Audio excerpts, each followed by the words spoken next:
இது நம்ம அரசோட டிஎன்எஸ்டிசி பஸ்ஸுங்க. அதாவது அறந்தாங்கிலேருந்து புதுக்கோட்டை, புதுக்கோட்டையிலேருந்து திருச்சி, திருச்சியிலேருந்து கோயம்புத்தூர் போகிற பிபி வண்டிங்க. ஆனால் சமீப நாளாகவே எங்கள் ஊரில் பல பிபி வண்டி நின்று போகுது.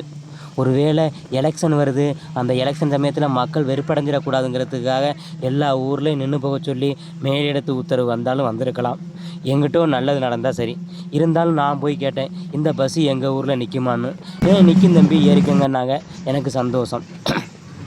இன்றைக்கி எலெக்ஷனுங்கிறதுனால மத்தியான நேரம், அதனால் அறந்தாங்கிலையும் கூட்டம் கம்மியாக தான் இருந்துச்சு. பஸ்ஸுலையும் கொஞ்சம் பேர் தான் இருந்தாங்க. இருந்த எல்லாருக்குமே சன்னல் சீட்டு கிடச்சிச்சு. நானும் எனக்கு ஒரு சன்னல் சீட்டை தேடி போய் உட்காந்தேங்க. எனக்கு சன்னல் சீட்டு கிடச்சி நான் ஜன்னல் சீட்டு ஓரத்தில் உட்காந்தோன்னே அப்போ நானும் உன் கூட தான் வருவேன்னு ஒன்று ஓடி வந்துச்சுங்க.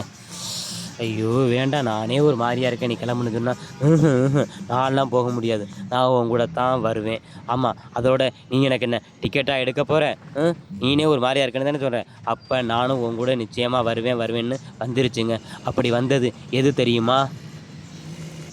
ஏதோ ஒரு காலத்தில் நாம் ஒன்றை விட்டுட்டு வந்திருப்போம், நம்மளை ஒன்று விட்டுட்டு போயிருக்கோம். இல்லை உங்கள் 2 பேரையும் என்னால் சேர்த்து வைக்க முடியாதுன்னு காலம் கூட விட்டுட்டு போயிருக்கோம். இப்படி கண்ணு விரும்பின ஒரு உறவு காணாமல் போய் அது மனசுக்குள்ளே ஓடி பிடிச்சி விளையாண்டுக்கிட்டே இருக்குங்க. அது நினைவாக, ஞாபகமாக, கனவாக மனசுக்குள்ளே ஓடி பிடிச்சி விளையாண்டுக்கிட்டே இருக்கும். அப்படிப்பட்ட ஒரு நினைவு, அப்படிப்பட்ட ஒரு எண்ணம் தாங்க நான் உன் கூட வருவேன்னு என்னை கிட்ட ஓடி வந்து சொன்னது, என் கூட வருவேன்னு அடம் பிடிச்சது.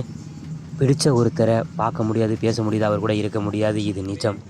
பிடிச்ச ஒருத்தரை பார்க்கலாம், பேசலாம், அவர் கூடவே இருக்கலாம், இது நினைவு தருகிற சுகம். இந்த சுகம் போதுமே.